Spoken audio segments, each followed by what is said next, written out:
Right, what's good, YouTube? It is your boy, Big Cool, coming to you from Colossal Sports TV in association with 3kingsboxing.com. And I'm here with my partner all the way from Cleveland, Cheetah Head. What's cracking, fam? What's going on, man? Just checking in for another one of these good sessions. Oh, yeah, man. We ran into some technical difficulties on Sunday. That's why we wasn't live. I forgot that, Google did away with Google Hangouts, which is some, you know what I'm saying, some BS. But hold on, let me make sure I got this shit right because I think I got the mug on private. Hold on. Shit. So hey, this not gonna be perfect because we still kind of working through the kinks and shit. So, hell yeah, but we here trying to give y'all this good shit. Let me make sure I hear this shit. Hold on. This shit I think I got it set on private, so ain't nobody gonna see that bit. Cause I started it earlier than yeah, let me take that mug off private. You know what I'm saying? Hold on. That's crazy. Come on now. All right. Now we should be ready to go. Hold on. Let me see if I can hear some. All right. Now we should be ready to go. Yeah. So let me refresh this shit real quick. Hope we don't fuck up.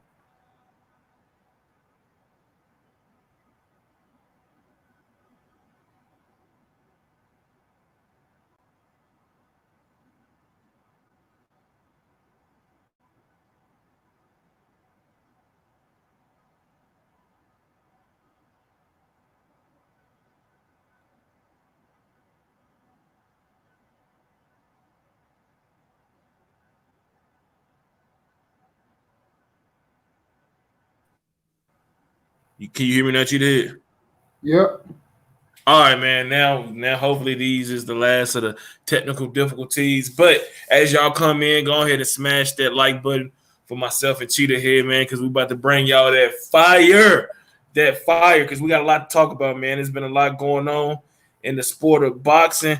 So let's get on right into it, man. Anthony Joshua said that he gonna battle for the fight, the rematch with Andy Ruiz to be in the UK. My man Cheetah Head wrote this article. I'm gonna let you go ahead and dive head first into this, man. Do you think the rematch should take place in the UK, or Joshua need to go back to the site of the crime and try to get back right in front of America? I don't think. Well, in America, yes. Like, do they have to necessarily go back to like New York or Madison Square Garden? No, I don't necessarily. I don't think that's quite necessary. But I do think, and you know what? I think he just needs to fight anywhere but the UK. And so, like, the whole thing was he coming out here trying to flip it. I seen the most recent, or one of the most recent things when he was talking about if he had been prepared, or he was all hyped for Wilder and this, that, and the third, and maybe he just wasn't up for the fight and all this other bullshit. But it's just like, man, you wasn't supposed to come to America to fight Wilder and none of them in the first place. You was supposed to fight the Juice Man, Big Baby, and that fell apart. But anyway, the whole point was you always been in your backyard. Can you be a world champion? And he didn't prove that. In fact, did he not win? Didn't look good. He got slapped all around, knocked down. People saying he quit. And I mean, he got that big bitch B on his chest right now. And so, nah, he don't need to. He needs to fight anywhere but the UK, in my opinion. And that's just him and the Andy Ruiz situation. Now, if you want to throw in this shady ass shit with Dillian White and UCAD and all that BBBSC, like, you definitely shouldn't go to the UK. And then when you got Dillian White and Big Baby saying that AJ is juicing, and then both of them motherfuckers is juicing, so they in that circle, hell no. I don't think that shit should be nowhere near the UK. All right, if not in the UK and not in New York, what do you think? Vegas, California, you know what I'm saying? Ohio. Any of that. Like I say, outside of that, I mean, me personally, I don't have no dog in the race. Like, shit, I would like to see him go down to fucking Mexico. Like, I mean, and again, if you really acting like you King Kong like that, and you really want to show that you the man like that, then go to Mexico. If you can whoop him anywhere and all of that wild shit, but go to Mexico. But I'm not even saying that because, I mean, again, realistically, like I say, personally, I don't think he can win outside of the UK. And I'm not even necessarily saying that it's a skill thing. If anything, I think it's a mental thing. But like Zab Judah had all the physical gifts in the world, but his mentality was fucked up. And so, that's why he was losing. So I'm not saying he's a bad fighter or nothing like that. But until he proves some mental shit to me, like I'm always gonna look at him as a very flawed fighter. Yeah, and I agree with that. You know what I'm saying? Even though I wouldn't say that Joshua is as good as Zab, you know what I'm saying? I don't think people say that. People say, "Hold on, Cheetah, hold on, bro, you tripping, dog." You know what I'm saying? No, but I get what you're saying. You know what I'm saying? He needs to really. He can't go run back home when it get tough. You know what I'm saying? It's like when you graduating high school, you go off to the military or you go off to college, and things get a little rocky, and you always got mom and dad to lean on to, make you feel better. It comes to a point in life where you got to say, you know what? As much as I want to do this, as much as I would love to go back home and, eat those fish and chips in the comfort of my mom's house and kick it with my dad, I got to take this show on the road yet again and show everybody that was a fluke. I had anxiety. I mean, maybe I overlooked them, which is something as a professional you should never do. But this is something I got to do, and I'm ready to do it, and I want to do it. You know what I'm saying? Because at the end of the day, it's still going to be that same guy and Andy Ruiz that put you on your ass 4 times. 4 times. So whether you in Mexico, you in America, you in the UK, you in Saudi Arabia, or wherever it may be, you still got to conquer those demons. And like my man Cheetahhead always says, he's a big mental guy.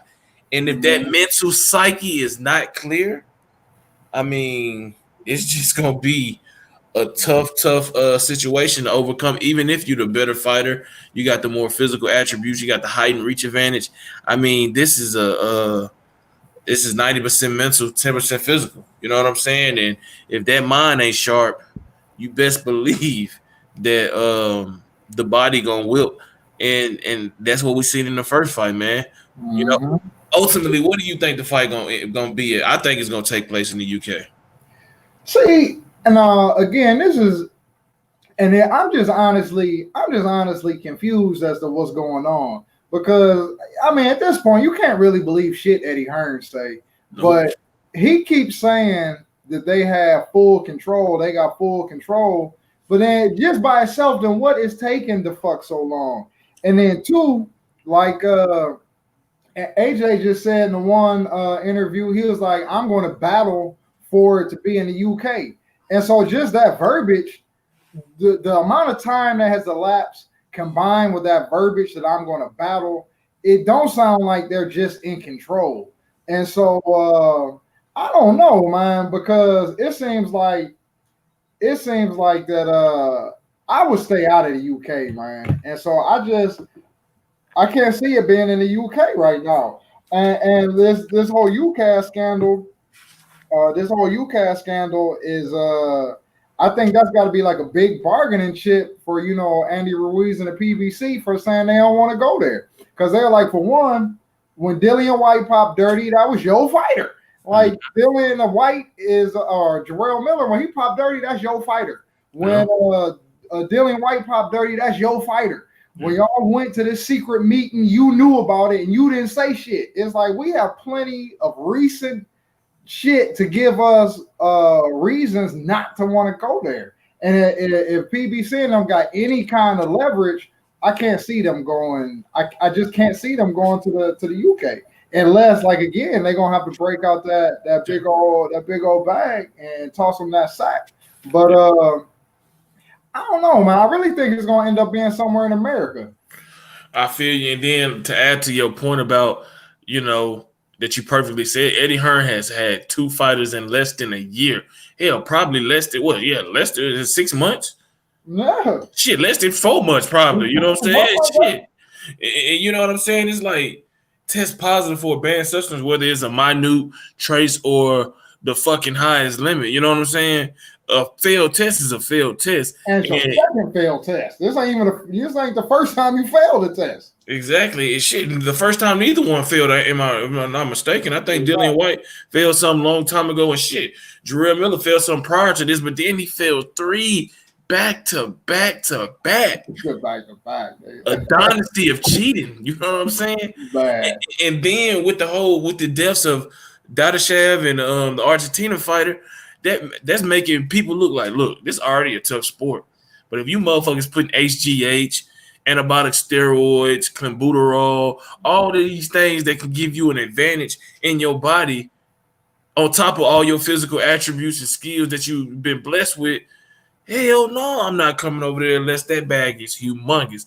That bag need to be as big as Andy Ruiz's stomach on his worst day.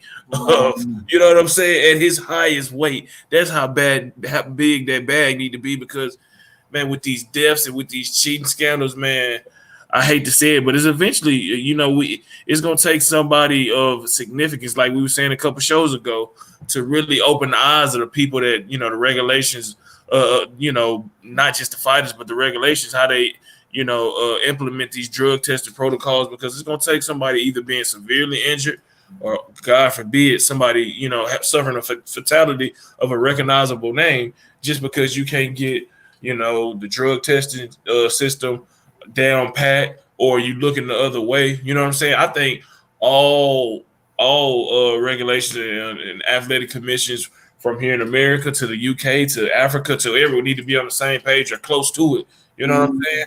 Because it's not fair that you can come over here and cheat and then hop over there to Mexico or cheat over there in Mexico and still fight in America. You know what I'm saying? And that's how you have motherfuckers end up fucking taking unnecessary fucking beat. Just like back in the day, give y'all a little history lesson. I can't think of my man's name, but Panama Luz was his trainer. Was it Resto? You remember they did the documentary? Oh, yeah. Yeah, he beat the white guy Billy something. He didn't kill him in the ring. Billy Khan, is it? It might have been. Let me look it up. It might have been, but you know what I'm saying? The point of what I'm trying to say is that look, he didn't kill him that night, but he trustably he killed that man because he was never the same. He had that plasters on his fucking hand wrap. Yeah, he beat that boy to death, man. So he ended up dying in the car. What, did he kill himself or he just ran off the road? He became like an alcoholic. Yeah, because his career ended or he couldn't get no big fights after that. It just pretty much took all of what he had in him out. You know what I'm saying? So my thing is y'all got to really, you know what I'm saying, take this shit serious because this shit is no joke, man. People are dropping like flies, man. And when the stakes are this high, I don't blame Andy Ruiz, man. Yeah, it was Billy Collins. Yeah, it was Billy Collins and Louis Resto, 1983. You know what I'm saying? So, hey, man, we hopefully we get some confirmation soon because we at Three Kings, we on top of it, but they keep saying everything. 1 minute, Eddie Hearn is like, I got a feeling where the fight gonna be, mate.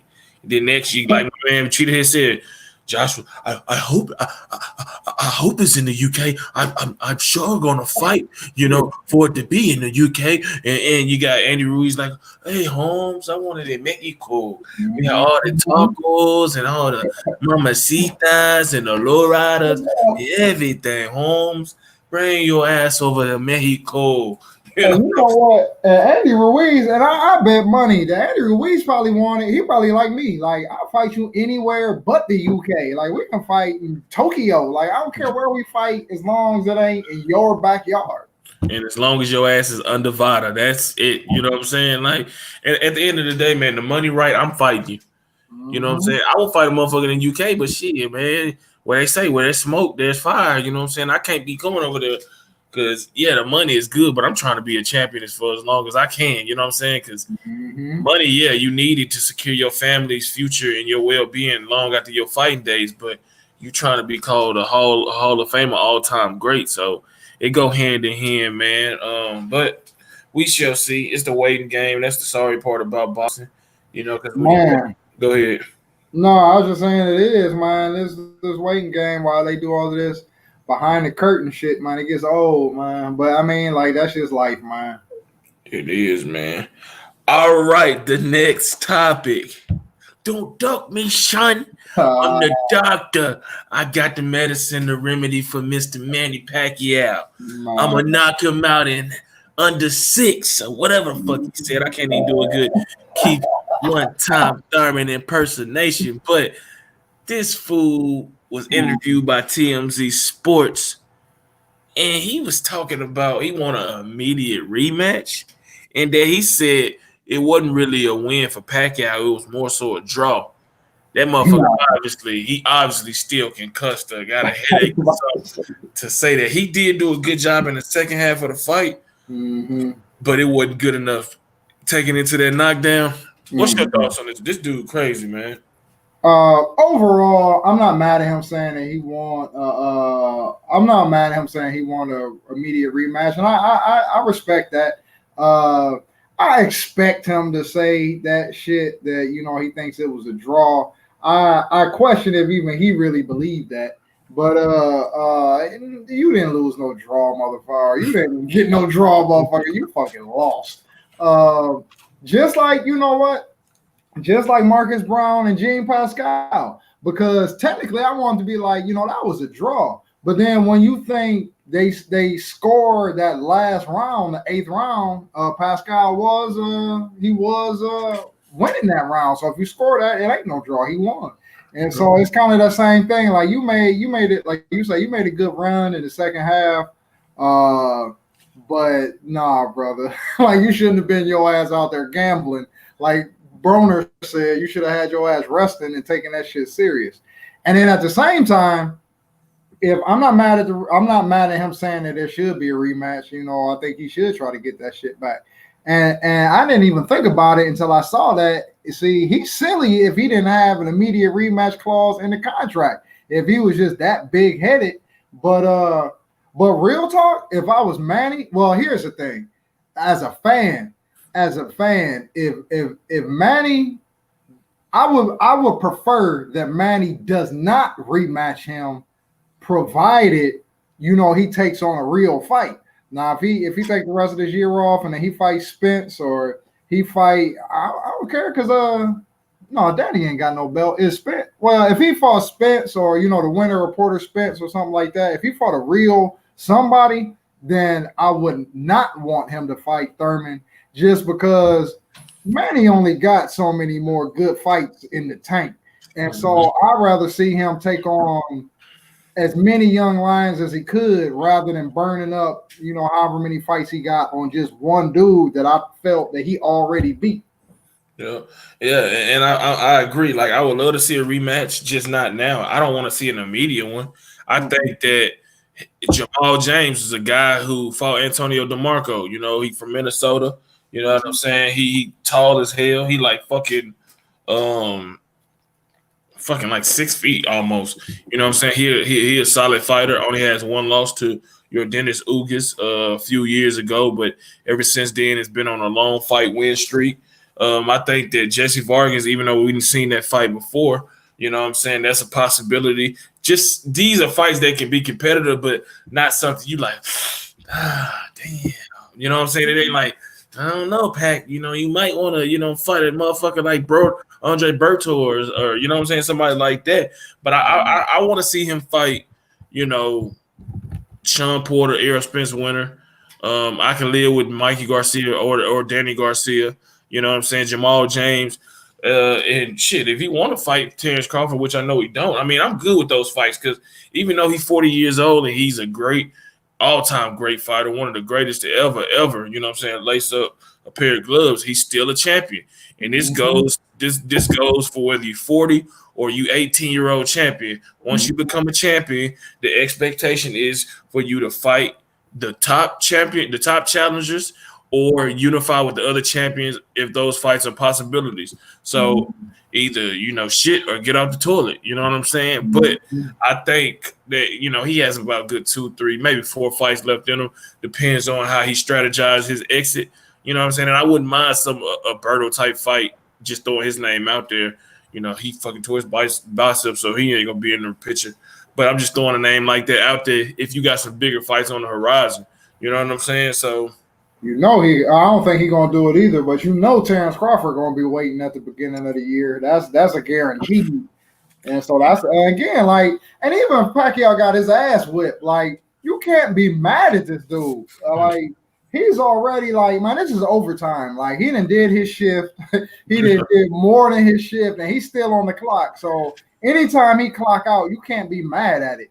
And so it's all gravy and just, cherry on top of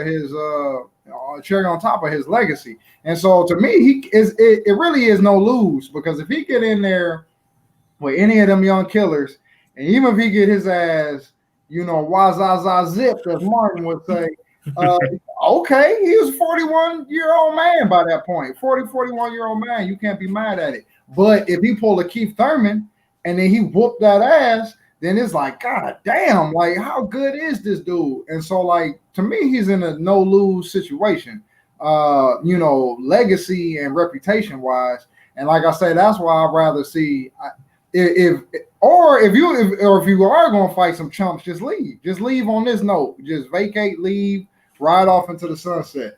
But like I say, if he fight one of these other champions or like another top-rated guy, man, I couldn't get mad. In fact, you know what? To me, I think the perfect fight for him is Danny Garcia. Because I think that's a very winnable fight for him. I think of, like, Sean Porter, Terrence Crawford, Errol Spence. Like, he is definitely the least dangerous of those type of guys. Yeah. And so, like I say, it's still a top level A level fighter, but to me, he's not the most dangerous one out there. And if he signed up to fight Danny Garcia again, what the fuck can you say? Like, you can't get mad at that fight. Yeah, I mean, hell, even like I'm gonna push for Jamal James. I want to see what the young guy. I mean, he 30, so I ain't gonna say necessarily young, but you know what I mean. I want to see what he got. Especially because Pacquiao just fought 2-3 weeks ago. He ain't gonna fight for the rest of the year. He's 40 years old, turned 41 in December. You know what I'm saying? He gonna need, and I'm not gonna disrespect Jamal James and say he a tune-up. You can't be a tune-up for a motherfucker that's 41 years old. You know what I'm saying? Yeah. I mean, you could be an underdog, but you can't be a tune-up because age catches up with all men. Sometime early, sometime later. But I would love to see Jamal James and see how Pacquiao deal with somebody like that. Jamal James reminds me, just off the height and reach, of Paul Williams, one of my all-time favorite fighters. Hate to see how his career ended. But he can box, man. He got a little power, not much, but that reach, that height advantage. It'll be interesting to see if Pacquiao at 41 years of age, if by the time if they fight, can chop down that tree. You know what I'm saying, and dominate him. So I'm pushing for that fight. Because I don't think he's gonna fight nobody of significance if it's not a Keith Thurman rematch right off the bat. Yeah, and like that's what I don't want to see, man. I don't want to see no. I'm not talking about the Jamal James fight, but it's just like I don't want to see you just fight some Joe's blows, like a stay busy fight. Yeah. And like again, because like you say, even before the fight, you gotta go through the training camp. Mm-hmm. And so I think that's like Ellie like putting up how many he do 4 billion sit-ups a day. He keep putting them type of videos up, and he might do it. But my point is, like, how many times do you think this motherfucker can go through all of these grueling ass training camps, and before all of that catch up to you? And so, and again, Keith Thurman legitimately lost that fight. He lost, yes, whatever, but at the same time, Keith Thurman sent Pacquiao back to the Philippines with a trunk full of pain and sore bones and shit to heal up from his damn self. Because a couple of them punches, I was surprised that Manny, he even could not the fact that he did, but I'm surprised that he could show a poker face and didn't just fall the fuck over. Because a couple of them times, man, I was like, God damn, like this fool square in the fucking face, like hard. And so like Manny definitely, he aged a good amount himself.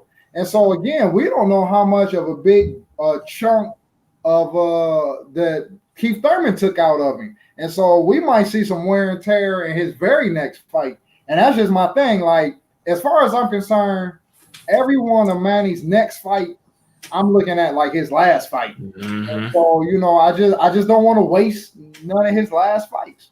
Oh yeah, what's good, Lawrence Williams, man? He stays supporting us up here, man. So shout out to Lawrence Williams. Make sure you check out his channel, man. He's very knowledgeable when it comes to the sweet science, man. One day you're gonna have to hop on one of these live streams with us, man, and chop it up. But I feel I'm looking at BoxRec. They got your boy Jamal James listed as 6'2". God damn. How tall y'all look up Manny? Manny like 5'6". I was to say, hell no, Manny about to fight this dude. I know, man. I mean, are you crazy? Hey, Jamal James is gonna be dangerous for anybody just off that height and reach, man, and shit. And he a little more technically sound and fundamental than Paul Williams was. Paul Williams was a different type of beast, man. We'll do a throwback show on some of our favorite fighters sometime soon, man. 5'5", 5'5" and a half. Man. Wait a minute. They got Manny Pacquiao as 5'5" and a half with a 67-inch reach. But then they got this Jamal James cat as 6'2" with a 70-inch reach. So he only got three arms 3 inches longer. That's nah. Yeah, I don't know about that shit, cuz. Yeah, that don't sound right. Yeah, he at least got him about 5 or 6 inches, man. But shit, I mean, he got the shortest arms ever. Bro, like shit, Gary Russell, that motherfucker give him a run for his money. Hey, but if I'm Jamal James, to love to have that height, man, I'd be fucking. You still gotta have the skill to be able to do it, but to have that height over a lot of them motherfuckers, hell, Spence like 5'9", so shit. That's about a 5-inch height advantage over Spence. You know what I'm saying? So yeah, that's serious, man. But we about to. I'm gonna reorder some topics. I'm gonna talk about the hotter topics at the end of the show, close to the end. Go talk about Jarrell, Big Baby Miller, and I hate this guy because me and him share the same name, just spelled different. Man. So I revealed something about myself to y'all. I'm Big Cool on YouTube with Jarrell in real life. But anyway, Big Baby. Yeah. Big Baby got that. His bottle was spiked with a whole bunch of shit. He went to daycare all whiny and sleepy and shit, sucking on his thumb, thinking about what he gonna eat when he wake up. You know what I'm saying? This motherfucker out here, he said he coming back. He targeting an October return in a new promoter. First up, who would you like to see him sign with? You know what I'm saying? As his next promotional, promoter. Would you like to see him, try to link up with Bob Arum, where they got Kubrat Pulev and Tyson Fury? Or would you like to see him sign with PBC, where they got Andy Ruiz, they got Deontay Wilder, of course. They got Adam Konaki, Areola, the up-and-comer, the guy from Africa, I can't think of his name. Ajagba, I think, ain't that his name? Ajagba. Yeah, F.A. Ajagba. Yeah, F.A. Ajagba. I mean, so they got a deep stable. You know what I'm saying? Or do you think he should remain a free agent, a la Mikey Garcia? No, his ass needs to hook up with somebody. He's a tainted product. He don't need to be on the strip stag. Like he needs somebody. He needs to be in the house somewhere. But it's funny, man, because like you say, man, I look at him almost like Sergey Kovalev. Mm-hmm. So it's like only a little worse because Kovalev, to me, I think his character. I don't know that man. I've never hung out with that man, but enough smoke leads to fire, and it do seem like he got a subpar character. He do seem like a creepy kind of guy. Kovalev. Yep. And he seemed pretty racist, and so I don't like none of that. But in the ring, I cannot deny this dude's ability. Like this boy can fight, and so. Where I don't like his character, despite myself, when he gets in the ring, I do be a little excited. I do want to see him fight. But now with Big Baby Miller, his character is whatever it is. He cheated. Like you say, man, if he went to daycare, they'd have called social services. Like, man, somebody going to jail. Mm-hmm. This boy is on every the fuck thing. But It's almost like Margarito. Well, not even, but it's kind of no. I can't even compare it to Margarito because when Margarito got caught cheating, I did doubt a lot of his other wins. However, Margarito really could punch hard. Margarito really did have that stamina. Margarito really did start slow and then just come on like a freight train. Like that's all still legit facts. But like with Big Baby now, I question all of his shit because he has good movement and I like his defense and all of that stuff. But he is Big Baby. He is a big ass fighter and he don't hit hard. And so his whole, in my opinion, he has, I think, recognizable, mentionable, commendable defense. But his whole thing is wearing you down and just throwing a billion punches. And if you taking drugs to give you stamina, now again, I doubt what you can actually do. And so it's almost like until I really see this dude go through some rigorous testing and pass, I'm really doubting what he can do. I'm really doubting the product that he actually is at this point. And so until he really showed that he is a legit product, like I don't really give a fuck where he go. But now that's just me as an individual. But if I was a lawyer, I was a mouthpiece, I was getting paid, I'd tell him to go to PBC, man. Because it was funny because I was just writing down the different heavyweights, the top rank and shit like that. Obviously, all of them ain't ringing bells like that, but PBC stable is dumb thick, and so I think that's probably the best place for him to go. Because again, like you said, if he go over the top rank and after he beat or win, lose, or draw with Kubrat Bullet, then what? Fury? He fight Wilder. You know what I'm saying? I was about to say, and if Fury get knocked to smooth the fuck out, ain't nobody gonna really be caring about that. And so again, like I would go money wise, just career wise, I would go with the PBC. If they were having him, I would go with the PBC. Yeah, I agree. Well, I add a little spin on that. Lawrence said Miller using all those PEDs because he is unsure of himself. That is the absolute truth. You know what I'm saying? As much as he talked, and I ain't gonna lie, bro, I was surprised like a motherfucker that he tested positive for, banned substance. Not that I'm surprised that he cheated, but I'm just saying at the moment he had, this guy had everything on the line. I mean, they were saying he make $5 to $7 million.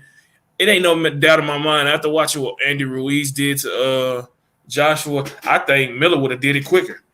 I think he would have did it quicker. He 2 inches taller, got better stamina, better hand speed. You know what I'm saying? You know what I'm saying? I think he might be a little more physically stronger, not a bigger puncher than Ruiz, but more physically stronger. I think that he would have been a unified champion. But you know what I'm saying? He all talk, bro. He all talk. All fluff, all talk, no action. You know what I'm saying? It was easy for him to beat on Tomas Ottoman, a guy, in my opinion, that should be a future Hall of Famer when he finally calls it a career. You know what I'm saying? It was easy to beat up on Dinu or whatever the fuck dude's name was, and all these, and Gerald Washington and Johan Dufhafiz. It was easy for him to beat on these dudes. You know what I'm saying? For one, they under your skill level, except for Adamic, he just old as fuck. You know what I'm saying? And two, you got all the fucking PEDs in your system. You got all that shit in your system. And you out here talking big shit. I would too. If I was getting away with it and I'd be talking shit, yeah, I'm gonna fuck up Anthony Joshua, then go fuck his mama and blase, all that lame ass shit he was talking about at the press conference. But the reason I say, I would love to see him with PBC, he had the perfect home with Eddie Hearn in the zone. Even if he lost to Joshua, he still had Usyk, Alexander Povetkin, Luis Fury, Joseph Parker, Carlos Takam. Who else? You know what I'm saying? The rising heavyweight. What the fuck is his name? He part of that class with Yoka and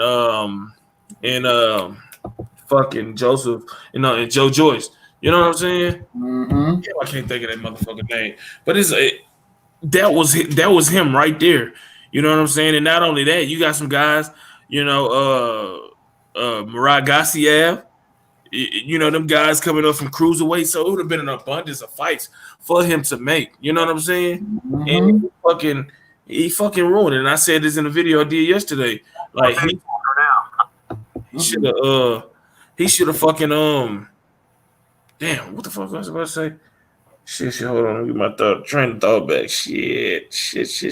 Yeah, like I said, what you were saying, pretty much, he should go through 3-4 years of no negative tests. Not saying he shouldn't get no big fight in amongst that time, but he need to be consistently 365 days a year of testing, random tests, scheduled tests, all that shit. You know what I'm saying? So, because dude, at 300 pounds, you got to be a real freak of nature, a specimen, to have that much stamina, that much hand speed, to be able to throw like 100+ punches around for 12 rounds for a heavyweight. Serious. Nigga, that nigga was on speed. He was on every fucking thing, bro. Well, shit, one of them things wasn't even approved. Like, this dude was on some straight science fiction. Like, this was never even approved. I don't even know where the fuck this dude got it. Like, he's in the background talking to the corrupt army generals and shit. Like, man, give me that prototype shit, that super soldiers. Yeah. Super soldier serum. Like, man, if you don't get the fuck out of here, Captain America. But nah, man. And you know what? I was really getting, but like you, I was very surprised, man. I was surprised. I just didn't see that coming. He himself was talking all this shit about Joshua taking drugs. And really, that's when my attention really went to Joshua. Like, damn, well, why don't they ask more questions about that? And so really, I had all these brainstorm ideas about Joshua, and then here this fool get caught, with the pharmacy in his back pocket, and it's like, dude, man, get out of here, man. And still talking shit. Still talking shit. And that's what it is, man. A lot of them dudes be the ones be doing the dirt. You know what I'm saying? And he ain't no different, he just so happened to, get caught. And I'm glad he got caught. And he's still acting like, well, I took it for an injury. And, man, look, bro, if you that reckless with what you put in your body, I hate to see how you raw dogging these hoes out here. You know what I'm saying? You know what I'm saying, bro? Like, as an athlete, man, your body is your temple. Even as a regular person, bro, as just a plain old Joe, IT person. You know what I'm saying? Your body is your temple. You got to watch what you put in it.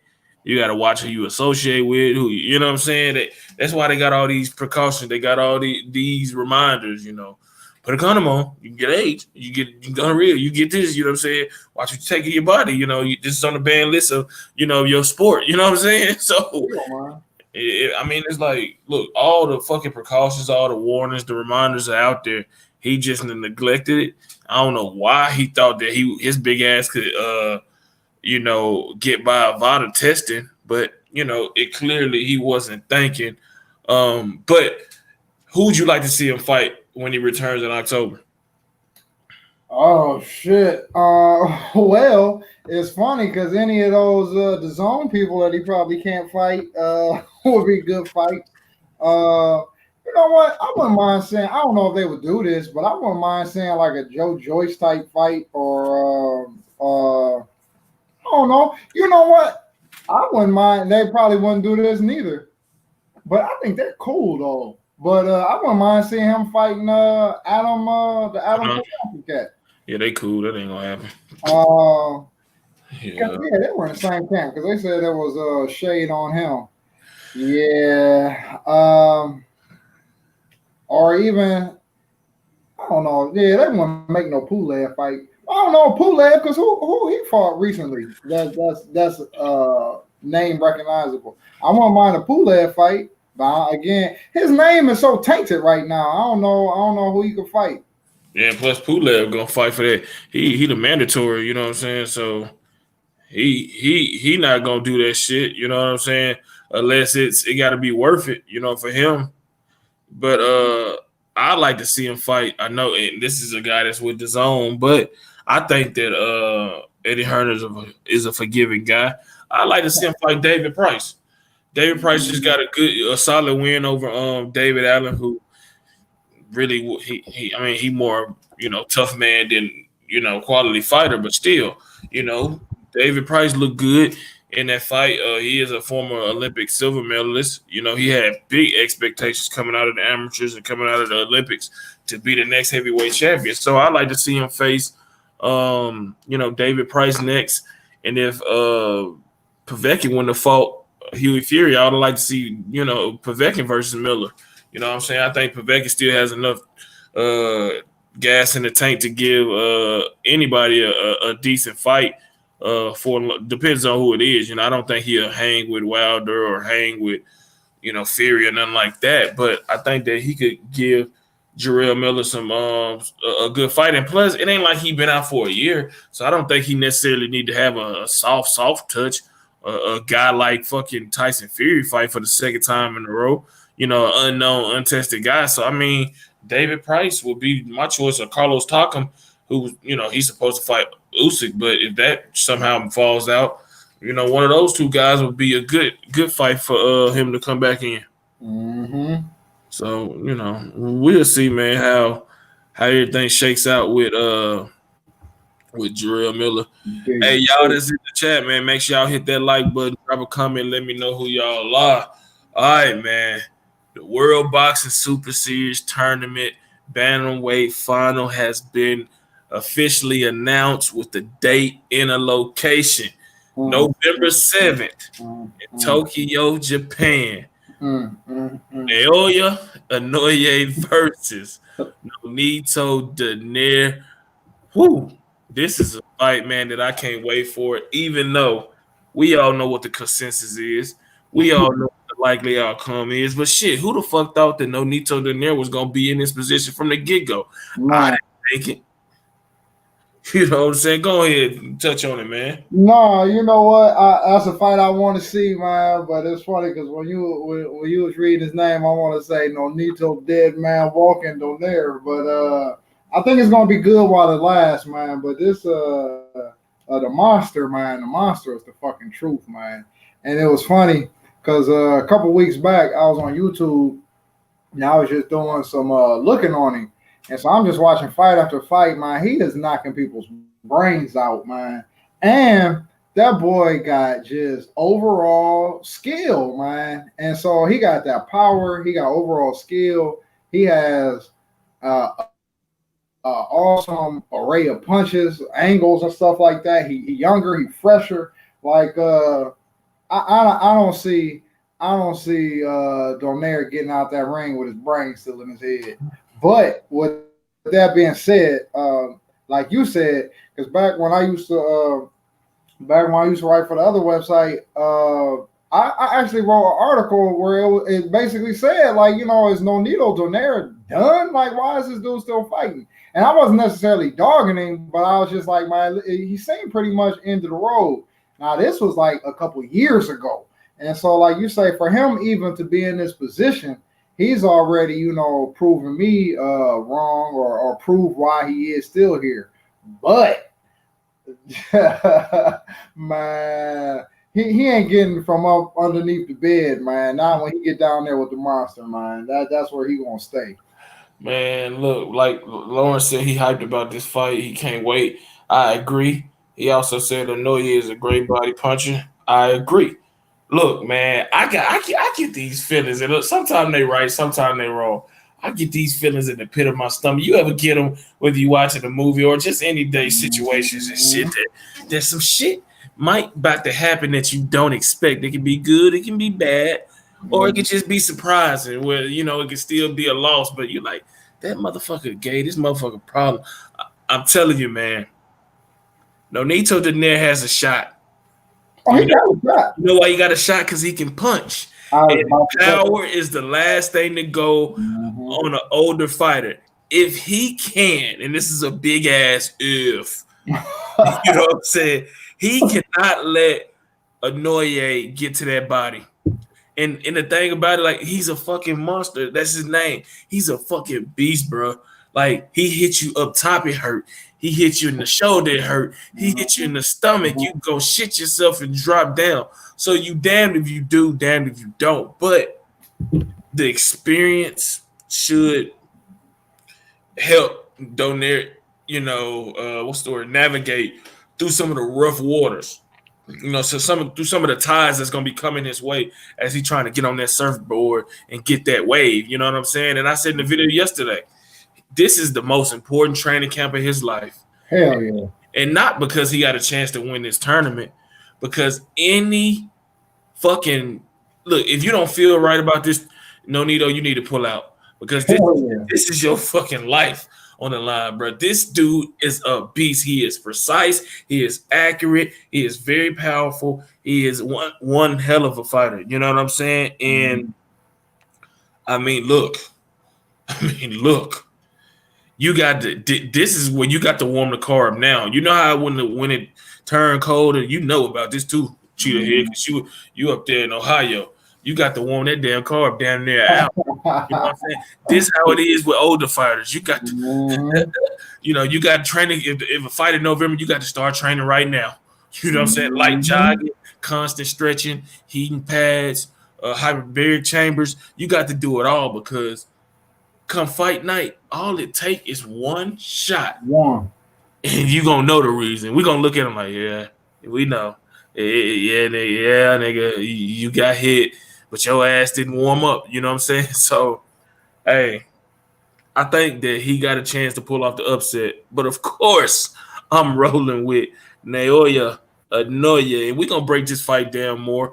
You know what I'm saying? When they get here, we're going to do some film work on studying, and we're going to give y'all more technical and stylistical in-depth breakdown.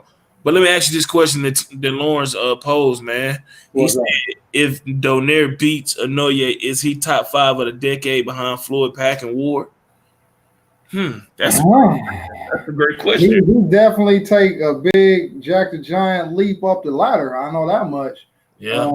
Because, that's a great man, even if he's not, he's in the argument. That's a valid. If he beats him, even if he's not, that's not a silly question. That's real because again, like, and I agree with what you just said. Like, his power would definitely have to come into because I don't see him. I'll say it like this: I almost see him having to knock this boy out because like again, I think Inoue his IQ is a little bit too high.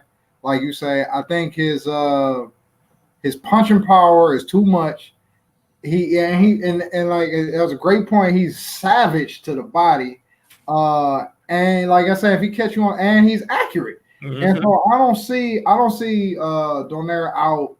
I don't see him out fighting him like they get in a phone booth or some shit. I don't see him out fighting him, and I don't see him over the course of 12 rounds. If we talking decision. I don't see him having more moments. I think the crowd gonna do that more for the monster. And so like I don't see him winning a decision unless he like knock him down a bunch of times. And so like you say, I really believe that his IQ and experience is going. If he's to win, that's got to be way out to the forefront. And if he wins, it's gonna be shit being said like he pitched a master class, performance, or he really schooled this young boy. But it ain't gonna be he just muscled him, or he outfought him, or he just outwilled him. I don't believe none of that shit. But like you say, that power is the last to go. That dude definitely has major monster power himself, and so again, he has a chance. And like I say, that experience, his IQ is nothing to be slept on. But the tools and the sharpness of the tools in his opponent's toolbox, man, I tell you, I'm gonna light a candle and I'm gonna set up a prayer, man, because I don't want to see him get did dirty. But I don't see this night ending well for Donaire, man. I don't see it ending well. I can see it ending like how he got beat up by Nicholas Walters. You Yeah. remember how he put the thing about it that he naturally bigger than fucking Inoue. You know what I'm saying? Inoue, this is his third weight division. You know what I'm saying? But the thing about it though is Donaire was knocking niggas out at 115 and 118. So you know what I'm saying? This is he gonna have to. I don't know, man, because I could just picture him trying to fucking machismo and do all that shit. He can't do that. Get out, he get He black. can't do that. He can't, bro. I'm trying to think, bro. I can't wait to break this shit down. Like watch film on both guys, bro. No, he need to go chill with the monks. He got to be humble. He got to be, content with life. He can't be trying to prove no shit. You got to be in there, like I say, that IQ masterclass. Keep your composure. Nah, man, he can't get into that overly rough shit, man. This got to be a scientific trap setting masterpiece, in my opinion. Yeah, it do, man. It does. And then the fight take place on a Thursday in Tokyo, so he already in the Monster's backyard. So, oh man, we gonna see, man. It's gonna be one of those where he gonna have to bring it all out, boy. Shit. I ain't saying cheat, you know what I'm saying, because we don't want to cheat or nothing, but so you gotta do what you gotta do, I guess. Yeah, because he gonna give me the black bottle, man. Give me that not nothing. Yeah, don't cheat before the fight, you know what I'm saying? But oh shit. He gonna bring Big Baby into the camp. He just here for advice, man. He just here for advice. You show me how to mix my water and shit. You know what I'm saying? 1/3 Gatorade, 1/3 water. The other shit, it's called the Big Baby Special. That's mystery liquid. You don't need to know what that is, young boy. Yeah. Look, if he knocked this motherfucker out, bro. If he knock Inoue out, niggas gonna be like, yeah, he's using cuz. If he knock him out, he might as well run out the ring, cuz that motherfuckers in Tokyo and Japan, they gonna go crazy, bro. They gonna start throwing sushi and fucking everything at his ass, man. They better have like a hidden shoot right by the ring that don't nobody know about. He just gonna jump down that boy. Hey, need to hit that Undertaker, bro. The lights go off of that motherfucker just out the ring. Yeah, cuz they gonna run it, man. Yakuza gonna be outside like, no, we done lost too much money. You coming with us? Yeah, you gonna see Vince McMahon with a fucking briefcase and shit. Like, whoa, what the fuck is this shit going on? I see Al Heyman, bro. You gonna see Al Heyman pop up with that bitch. Oh shit. Oh man, but hey, I can't wait for November 7th. I know my man Cheetah here can't wait for it. We hope that whatever happened, both fights. That's in Tokyo. Oh man, that's gonna be it's gonna be on a Thursday too, bro. So, hey, that's unusual, but we on a Thursday. Shit, I don't know, man. Japan, I guess they on some other shit. You know what I'm saying? What does that work out for? I don't shit. Regardless, man, it probably ain't gonna work out either way for Donaire, man. Unless I'm talking about like the audience. Like, what audience wants to be going to a fight on Thursday night? Like, I don't know, because I know they normally do them on Wednesdays and shit too. Oh, in Japan? Yeah, Japan, yeah. So, shit, I don't know, man. But I can't wait for the fight, man. I hope they at least broadcast that bitch in the evening. You know what I'm saying? But we about to go on to the next topic, man. Julian J. Rock Williams. Yes, sir. Jarrell Swift Hurd agree to rematch terms, sign the contract December 14th at the Barclays Arena. But we just recently, before we went on air, found out that J. Rock, the new unified champion, said that homeboy ain't involved in VADA and ain't signed up with VADA as soon as possible. There ain't gonna be no fight on December 14th, so you can kiss his ass. That's what he said. You know what I'm saying? And we know, look, he is a big proponent, like Deontay Wilder, about fighters being clean, being involved in VADA testing. And this is from him and his trainer, Stephen Breadman Edwards. 3 months, at least 3 months. You know what I'm saying? It's August 7th right now to fight. It's a little over 4 months away. You know what I'm saying? I think I think he needs to be. He should have already been. You know what I'm saying? Enrolled in VADA, because it's only fair. You know, Swift is a big dude. I know that it's probably gonna be tough as hell to make this weight limit because he was planning on moving up. He was supposed to fight. He's supposed to be fighting Jermell Charlo, but obviously we know what happened with that. Got the upset, whether it's you agree it was a robbery or a rightful winner, and then we seen what J Rock went to Maryland and did. Who you got, man? All right, let's not even give no prediction, man. Let's not even give no prediction because we got a ways away to go. Do you think this fight is going to, surpass the first fight? Also, what are your feelings on J Rock's stance that it won't be a fight, sign contracts or not, if Jarrett Hurd doesn't enroll in VADA?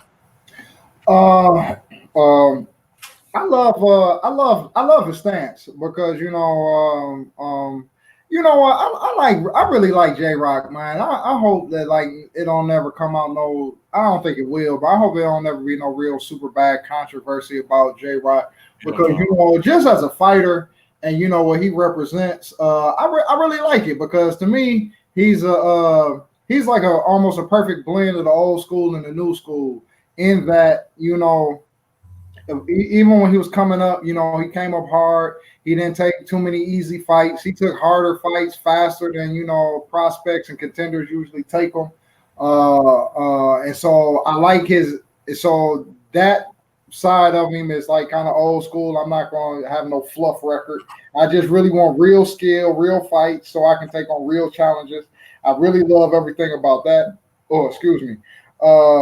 I love he shows great IQ in the ring, and he can box, and then he do that gritty stuff, that in close fight. He can fight really outside, he can fight mid range, he can fight up close.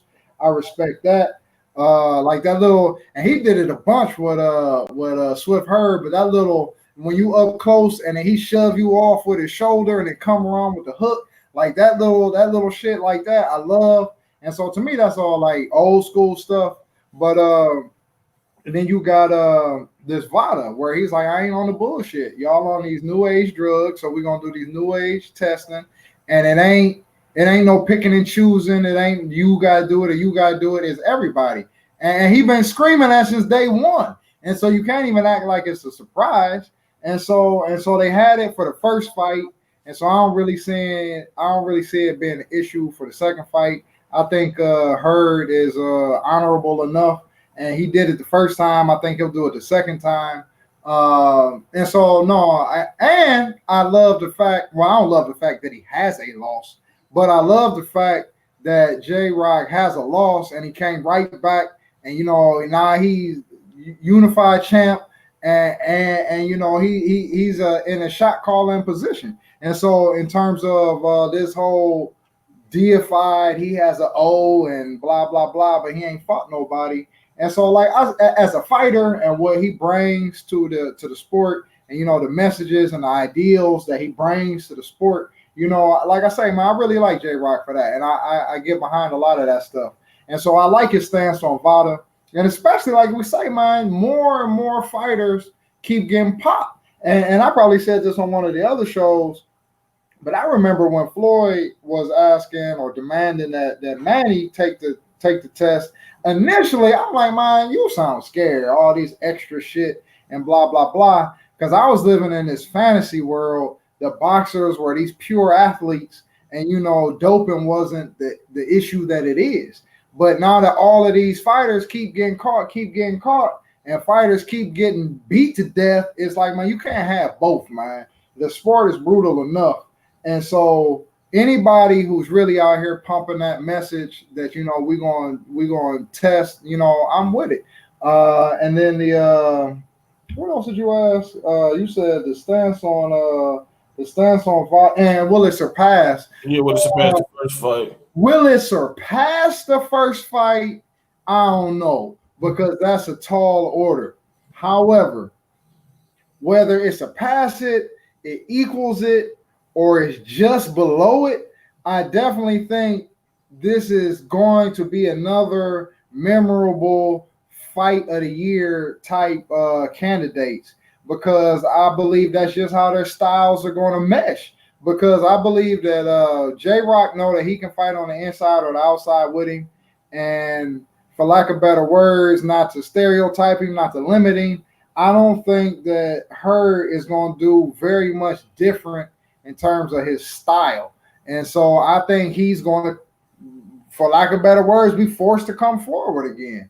And so he might show a wrinkle here or there, but 80-90% of his fight, I believe, is still going to be coming forward, still trying to bang with J-Rock. And J-Rock ain't going to put on no roller skates or no ice skates. I think he's going to be right there for the bullshit. And so, like I say, I think we're going to have another, not Andy Ruiz, but Kanaki and Areola the other day. They was on some Rock'em Sock'em Robots. We just kind of going to stand here and bang. Like, I think we're going to get basically another phone booth shootout, but I don't think you can call it no Rock'em Sock'em Robots. I think it's going to be high skill, but it's just going to be a whole bunch of punches. It's going to be high skill. And like I say, I think they're gonna be in there in the phone booth again. So I definitely think it's gonna be it's still gonna be one of the best fights of the year. But if it can be as good as the first one, I don't know. We just gotta see. Man, I got a feeling that it's gonna be a very good fight, a great fight. Mm-hmm. But I just think from what I've seen in the first fight, and I haven't watched the fight since. I'm gonna do that probably tonight or sometime this weekend when I get some downtime. Is that J-Rock is just a better fighter. I mean, it's no other way to say it. He's better fundamentally. He has better technique. He's a sharper puncher. He's a more crisp puncher. He's a more accurate puncher. You know what I'm saying? And he's physically strong. Look how he bullied Jarrett Hurd a lot of that fight. Yeah, nobody was expecting that. Nobody thought that he was going to be able to, withstand the constant pressure, the body assault, the punches and bunches from the taller, what we thought physically stronger Jarrett Hurd. You know what I'm saying? I think that J-Rock he can lose his fight. I'm not counting. Yeah, he can lose. Yeah. But what I seen from the first fight is that while it was a great fight, and don't get me wrong, it was great, it still was dominated. Majority of that fight, or a lot of the rounds, were dominated by J-Rock. When he fought him inside. You know what I'm saying? Then he boxed him. Yeah. You seen in the middle rounds when he kind of looked like, oh shit, he might start to be getting fatigued and he might be on the verge of getting dropped and stopped. That he said, you know what? Okay, I'm gonna finesse him now. I'm gonna shoot that jab. You see how he was turning him, the head movement. I mean, he would get her out of position, and her got to be in position to punch. So you often see him reset. You know what I'm saying? Kind of like a Leo Santa Cruz. You know what I'm saying? He resets when he has to punch. In order to punch. You know what I'm saying? So I think that it's gonna be a great fight, but I think that the better fighter is clearly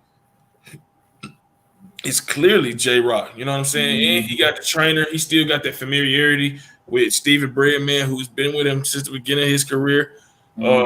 J-Rock Hurd just switched trainers. You know what I'm saying? I'll bring that up too. And then Lawrence just said he asked, was Hurd training with Coach K? Man, I don't know who Coach K is. I looked him up a couple weeks ago, but I had to do some more research in him. Apparently, he been I guess he a trainer for Shakur Stevenson. So I had to look into that. But I just think that in terms of the action in this fight, J-Rock is just a better fighter. But I wouldn't be surprised if Hurd won. You know what I'm saying? But I think that this is a different J-Rock. J-Rock has always been a mature fighter. Yeah. He made that fuck up in the fight with Jamal, in a fight that a lot of people thought he was winning. He was tagging Jamal. He got reckless, he got careless, he got overconfident, and Jamal landed a beautiful, perfectly placed was it right uppercut? Right up, yeah. You know what I'm saying? And it was all she wrote. He got up a little too early, couldn't handle it. But I think that, this J-Rock, man, I can see him unifying the whole division. Oh, easily. And I see him going to 160 and being a problem. This dude knows that he loves boxing. Yeah. He loves boxing. He's humble. Yeah, he talking his shit, but that's because motherfuckers counted him out. Hell, me and you, I think might have counted him out against that girl. I'm gonna speak for myself. I thought that it'd be a good fight. I thought it'd be a late stoppage victory for her, but I didn't think he was gonna be able to do that because I didn't like how he looked against Nathaniel Gallimore. You know what I'm saying? When he was kind of showing mental lapses in that fight at spurts, and he fought Ishe Smith, but Ishe always tricky, so you can't charge that too much to him because he gives everybody a fucking problem for the most part. But shit, man, he a fucking home. I can see him turning this into a great, great, great, long-lasting story, not just one fight story. No, I agree with all of that, man, because I agree with all of that. Like, he is a mature fighter. He's always been a mature fighter. And again, like, I say it all the time. You said it earlier, I'm a mental guy. And so the way that he bounced back from, especially in this social media age, the way he bounced back from that, quote unquote embarrassing loss, man, I had a lot of respect for that, man. And so, but in terms of the trainer, though, hindsight being 2020, you can look back on things different. Well, one, again, until proven otherwise, I think the trainer switch will be more detrimental to Hurd, going into the rematch. Because, you got to come up with it's a whole new chemistry. Like, you might have had 4 girlfriends in your life and you done fuck them all. But when you get that 5th one, you got to learn that 5th one. I mean, technically it's still fucking, but you got to learn how they do it. They got to learn how you do it. Y'all got to put your own rhythm going. And so, it's always that meshing period. And so they could get in there, whoever he's training with, they could get in there and just mesh instantly and everything be perfect and cool. But, probability is against that. But at the same time, and the reason why I brought up hindsight being 2020, I'm not 1,000% mad. And again, it's all still speculation at this point, but I'm not mad at Hurd for getting rid of his trainer if the reason is he really did feel like his trainer was out there talking too much and airing in-house business. And so, but because of what he was airing, and he was saying, I don't think he should have fought this dude and blah, blah, blah. There's no telling how much that was coming up between them and the training camp for Williams. And so, underneath the scene, there might have been a rift in the corner going into that fight. Yep. And so let's just assume that's true. Let's assume they had a rift. They wasn't feeling each other. The chemistry was off. Then that could have had a big effect on the fight. And so then if he gets a new trainer and we still in fantasy land, let's say they mesh well, then again, he might be a whole lot more, I don't want to say carefree, but he might be a whole lot more clear-minded going into the next fight. And so while until he proves it, I'm not going to believe it. But it very well could turn out that, the switching trainers could help.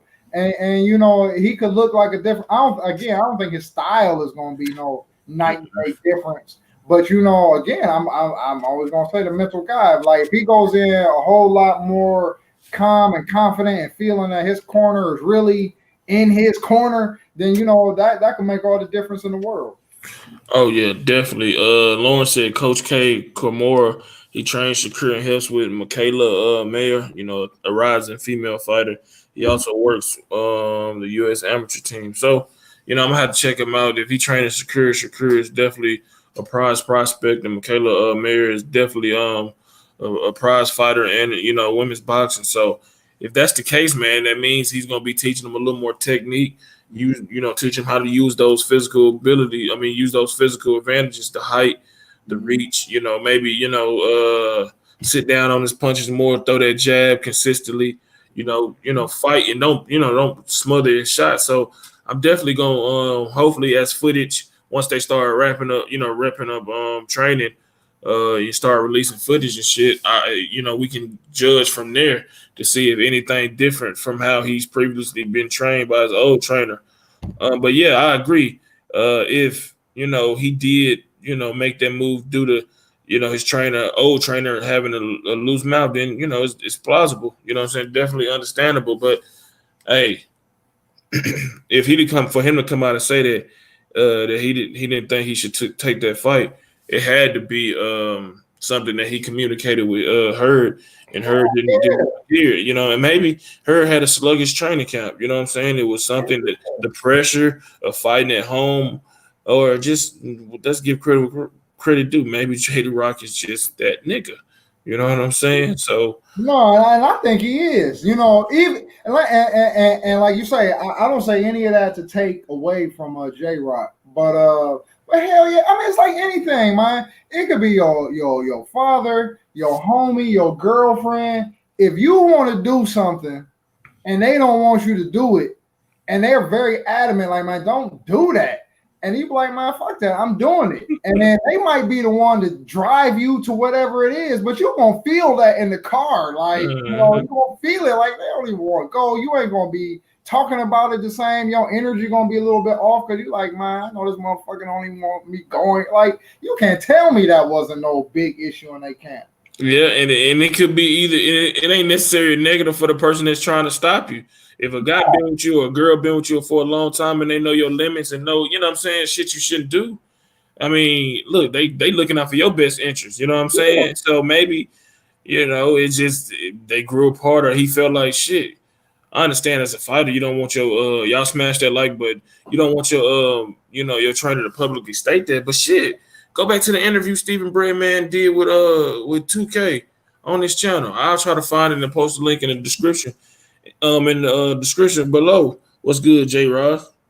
But yeah, he was true, man. He I don't know if you heard the interview, Bakar, but that's a gem of an interview. That was a great ass interview. I don't know if I heard that one. No, it was 2 or 3. It was after the Jamal Charlo loss, man. He laid up in J-Rock's ass, no homo, bro. He was like, look, I told you.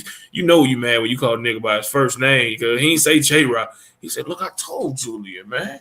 The shoes. First it was the shoes. He ain't had a fucking right boxing shoes. You know what I'm saying?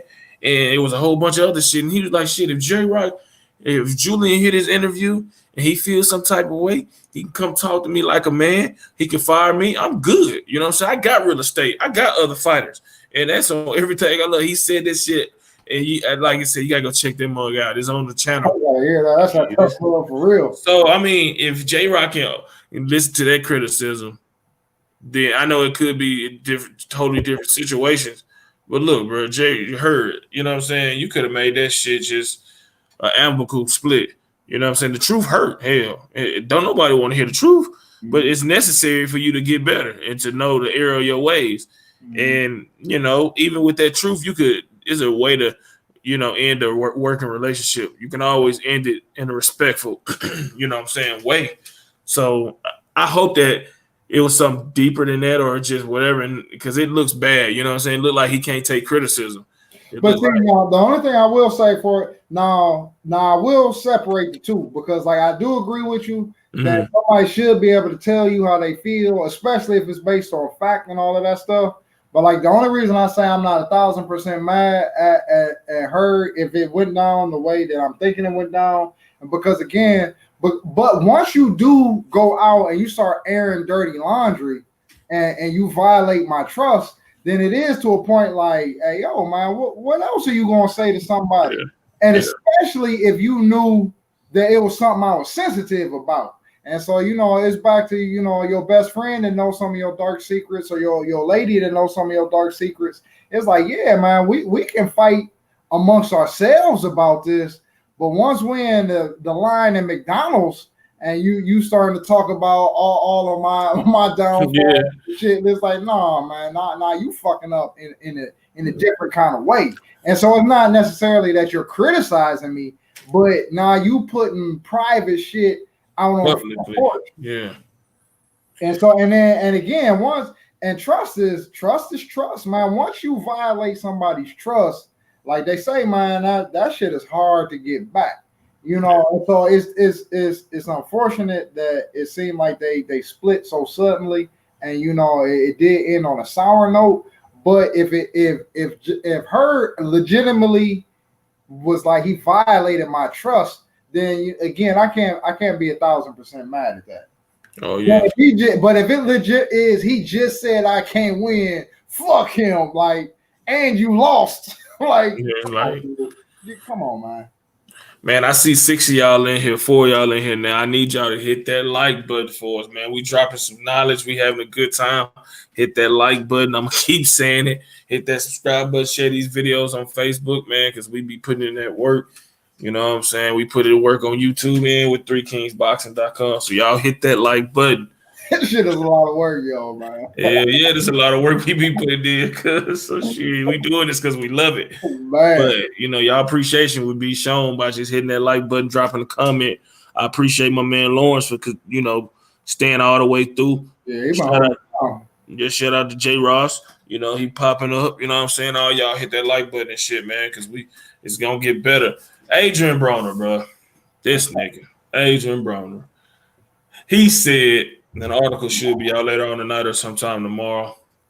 He said that Regis Prograis and Jose Ramirez are garbage. The same Regis Prograis that's the WBA junior welterweight champion, the WBC diamond champion, unless they took that from him. The same Jose Ramirez who just unified his WBC junior welterweight title with Maurice Hooker's WBO junior welterweight title. Stopping him in the 6th round.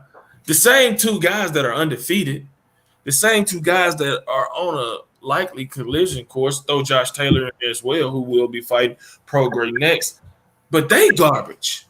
I don't know if Adrian Broner, who has 4 losses, arguably you could say he should have 7 losses to Paulie Malignaggi, Granados, and Vargas, which, let's be honest, he should probably have 7 losses. You know what I'm saying? Mm-hmm. Shit, probably 8 because people think Daniel Ponce de Leon beat him back when he was at 130. Back. You know what I'm saying? I mean, we can keep going. So he calling motherfuckers garbage in a long rant where he was feeding his face with fucking French fries. Talking about he doing. I don't know if you seen it. It should be still on his page on his Instagram. I should screen record that shit. But yeah, man, he talking about they garbage, and I'm not taking it personal, but I got to let you know that you're wrong. You know what I'm saying? Like you definitely wrong. You know what I'm saying? If anybody garbage, you need to go in the bathroom in your house, your hotel, or a restaurant, and go right to the sink and look in the mirror because your ass is the one that's garbage at this point. You're a gatekeeper. You 30 years old. You're looking like you're aging not gracefully due to the extracurricular activities you do and the ass whoopings you take in the ring. Cheetah Head, man, go add to this, man. Once again, we got one of these Ohio boys, and I'm like, wait, fellas. All of Ohio ain't like this. Yeah. But, you know what? And I honestly, when I saw the clip AB this morning, and I started watching it. And honestly, I couldn't even finish it, man. And like I was gonna come back to it, but that whole I'm in the streets and I don't care and people don't fuck with me and I make millions in the streets and I'm a street dude and like all of that talk, like, and especially, and again, you can't say that shit after you just did it for the hood and then got beat up. Like, come on, man. And so 1, all the talking is crazy, and then 2. Like you say, you on there already eating crazy. The only reason I think that he was up at welterweight where he really didn't have no business being in the first place was because he was having trouble making weight at the lower weight classes. And so that's it to say, we still got to see your chunky ass get back down to 140 and still look good before you be talking all this loose shit. But I don't know, man. It's just like you say, man. You got 4 losses. You arguably could have double that, and so it's just, man, just stop talking, man. And on the one side, I guess that is his shtick, but I don't know who's buying it because, like, even like Floyd talked shit, but he won. Like, you can't keep talking shit and keep losing. And not only you losing, you are losing essentially boring fights because the big knock on him is he don't punch. And that's another reason that I get sick of watching Broner is because it's like a Bronx Tale, man, and it's just wasted talent, man. The worst thing in this world is wasted talent. And it's just every fighter he's been in there with, win, lose, or draw, he has shown flashes of goddamn, like did he just do that?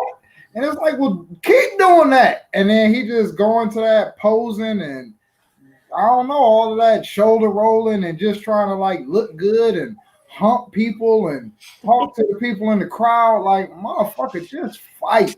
Just beat this dude and leave the ring the winner. And so, like I said, I'm just tired of all the extra shit. It's all this extra shit, all of this, I don't want to call it coonery, but it's something in that neighborhood where it's just stop all of this posturing and all of this fake gangster shit. I mean, his cars getting shot up and shit like that, and just look like something good. But I don't know, maybe you are doing something in the street, but pick one. Either be the man in the street or be the man in the fighting ring. But obviously trying to do both ain't working for you. And so, like I say, Broner's another one of those dudes that, like, again, he got skill. In fact, I'm gonna bring up Zab Judah again because again, you have everything that you need except the mental. Like you just won't apply all of your physical gifts, and it's just like I don't know why. I don't know if he's immature. I don't know if that dude really got some bipolarism. He really need to be taking some medicated pills. I don't know what his deal is. But again, like I'm just not buying what this motherfucker selling. And honestly, and again, he got to prove to me at this point that he can beat a Rougarou at 140. Because if they sign that fight today, I'm not betting my money on no motherfucking Broner. I wouldn't even bet a piece of gum on that nigga in that fight, bro. Look, he loses to Ramirez, pro grade Taylor. He probably lose to damn Hooker. You know what I'm saying? Like this dude, man. And then he got a baby. And then he said he got a baby on the way. You can see the gray hairs at age 30, nigga. 30. He looked bad. And for him to be a public figure, and I said in the video I did before we went on air, this dude, the feds are watching, talking about he be fresh and clean. Dog, what you said, you didn't want to call it. I'm saying that this nigga cooling. He cooling, bro. You know what I'm saying? You 30 years old with how many kids? Mm-hmm. And you out here acting just as if you a kid. Yeah. Feds, look, that was a song, and that was what 4, 5, 6 years ago. Look, man, with age comes maturity. At least it should be. Yeah. I mean, it's cool to have dibble dabble with your youthfulness because you got kids, so you got to stay in the loop to understand, your growing kids and shit like that. But ain't no way. I'll be 28 in less than a month. And shit, I'm not doing the same shit I was doing when I was 25, 21, 18. You know what I'm saying? Mm-hmm. It's like, it's not nothing wrong with growing up and leaving that shit in the past. Because a lot of that shit goddamn got you in some situations now. Look at this shit. It got him 4 losses. Mm-hmm. The drinking, the excessive eating in between training, in between fights, going up to like damn near 200 pounds, having to spend the first month of your training camp just trying to lose the weight. You know what I'm saying? Mm-hmm. Bad investments with your money. Shit, getting women pregnant that you probably regret. Not that you regret your kids, but just the situation. Yeah, you know what I'm saying? It's like all these decisions you'd have made is coming full circle. You know what I'm saying? And he jealous. He sound like a bitter, jealous motherfucker because he's no longer the talk of boxing in a positive way. It used to be, he the next Floyd Mayweather. Oh, Broner could be the next great lightweight, which he very well could have been and should have been if he remained disciplined, focused, and dedicated to the sport of boxing. But he listened to Floyd Mayweather. He listened to everybody that was gassing his ass up. And now look at him. A damn near a has-been. He's a fucking gatekeeper at 30 years old. He's not the greatest fighter, but he ain't the worst either. No. He should definitely be B plus A minus, but Oh, what they say, bad habits die hard. Damn, I never even thought about that, but that's real. He really is like a gatekeeperish dude now. Like you gotta be good to beat him, but like you say, if you the goods, you're gonna beat him. Yep. Yeah. Oh man. And it's fucked up because I like AB. You know what I'm saying? He a likable dude. I'm pretty sure he ain't as bad when you get a camera out of his face. Just like a lot of these motherfuckers. You know what I'm saying? Like people you work with. They assholes, not all of them, but some assholes. But when you hang out with them or you see them outside with their family or whoever, they ain't that bad. And that's the simple thing with him. It's like it's okay, bro, to be yourself, bro. Yeah. You done lost. You should have been humbled. That should have snapped you right back and form. Like, look, I'm gonna get my ass back down to weight. I'm gonna be able to do everything that I was doing before I jumped up to. You know what I'm saying? Jumped up weight classes and shit and started losing focus. But he's just another tale, man. A 30-30, 30 for 30. What could have been, from the can man to the garbage can man. You know what I'm saying? Like J Rock, but again, that's why I like the J Rocks that I like, even like an Andy Ruiz. Well, outside of when he's like in training camp, like a Deontay Wilder. But like all of these dudes, like you say, and on their downtime or just regular, if you just catch them in the street somewhere, they ain't talking no big shit. They ain't acting all out of pocket. Now, if they in camp this fight week or they just finalized the fight, they might start talking a little bit greasier. But again, just talking to them, they just regular dudes. But all I said to say is like, I'm glad that these are the type of guys that are, they contradict the belief that you have to like do all these theatrics to sell a fight, and it's like you don't. Manny Pacquiao don't do nothing extra in the pre-fight hype, but you don't think, speculate, when these motherfuckers get in the ring, they're gonna bring that same premium product every time. And so again, sad to say, Broner would not have to fucking jump out the window with his hair on fire, doing all of this crazy shit to sell a fight if he would just use, like you say, his God-given skills and talent that we all know that he has. Like, man, if you just button up the mouth and buckle down in training camp and just come in tip-top shape, your skill, that's gonna put the asses in the seats. But again, this whole talking shit, like, man, I'm just tired of it. And it seems like, obviously, it's like Floyd, it's a bunch of people that want to see him lose. And I guess as boxing is getting, turning his corner and more new fans and more casuals are seeing it, I guess he's getting new ears and, new eyes on him. And so they tuning in. But like you say, the people that's been following this dude since the Ponce de Leon days, like, man, I'm so burnt out on this shit, man. I started to watch. I couldn't even finish it. Like, man, I just couldn't even finish that shit, man. It's the same old, man. And now he relegated to fighting Ivan Redcatch, and I'm not gonna disrespect him because I think I'm gonna interview him sometime soon, man. And and I know he gonna talk shit. Yeah, I know he like, hell, I'm gonna beat that motherfucker. All he do is talk. You know what I'm saying? But there it is, man. We about to wrap. Anything you want to say before we wrap, man?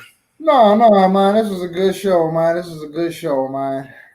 I think we're gonna start going 7:30 every Wednesday, man, and get a little earlier. You know what I'm saying? Because shit, I get up, I gotta be at work at 4. So, really? Yeah. You gotta get up to accomplish that feat. Shit, about 2:30. Yeah. Damn. What time you go to bed? Shit, that's something you be surprised, bro. That's why I share some articles in the morning. Sometimes it be about 7 o'clock, 6 o'clock. My wife be like, "You always going to bed?" I'm like, "Baby, I'm tired. You know what I'm saying? Nah, but shit, I'm still relatively young enough. You know what I'm saying? I'm trying to accomplish some things. I'm almost close to some goals and shit. You know what I'm saying? So I ain't tripping off of it, man. But yeah, 7:30 every Wednesday, man. From now on, man, and then probably on a Sunday between 11 and 1. So y'all watching this, make sure y'all turn those notifications on.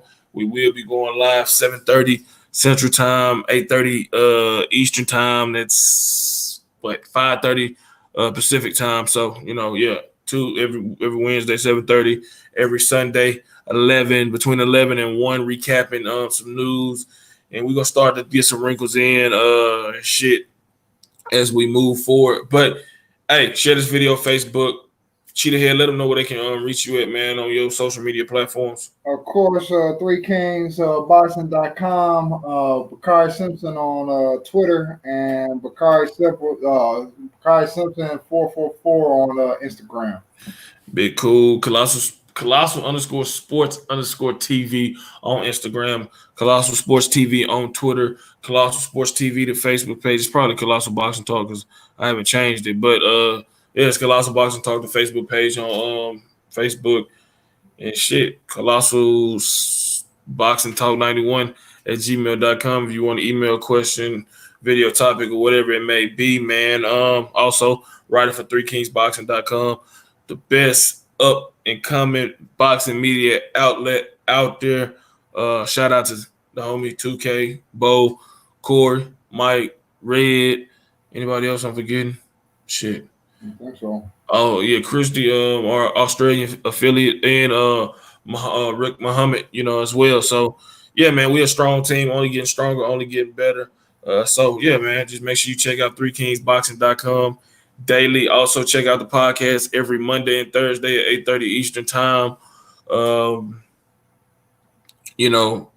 Prodigy Boxing Talks YouTube channel, and be here every Wednesday and Sunday, man. Until next time, we are out. Peace.